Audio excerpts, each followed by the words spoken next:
اليوم باش نوريكم الفرق بين المطاعم الشعبيه والراقيه. هذاك علاش هبط الريستو مامو في العوينه اللي هو يخدم ماكله شعبيه تونسيه واللي باش يكون الشعبي، وهبط فيه مقرونه سباغيتي فرويد مير، وبعد تعديت لساكوغا باستا في المرسى اللي باش يكون الريستو الفخم، وهبط فيه مقرونه سباغيتي باللحم. وخلينا نبداو المقارنه. اول حاجه الديكور اللي في مامو حاجه بسيطه وشعبيه باهيه، واللي في ساكورا حاجه اخرى عاتي على جو جماعه الشنوة، اما مزيان ديكور باهي.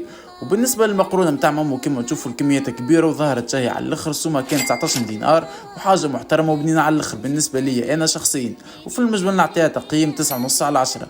ومقرونه المرسى كما تشوفوا الكميات شوي ومش كما الاخرى، جمله سومها كان 24 دينار و500، ومع انه غلال البحر اغلى حاجه، الا انه الفرق في الاسويم ظاهر. بالنسبه للمطعم نتاع الراقي المقرونه نتاعو زاد بنينه جوها باهي، وفي المجمل نعطيها تقييم 7 على 10. هكا كان الفرق بين الشعب البسيط والراقي. وبالنسبه لي انا شخصيا نفضل نمشي وناكل عند مامو في العوينه، خويا حاجه شعبيه معبي وسوم باهي.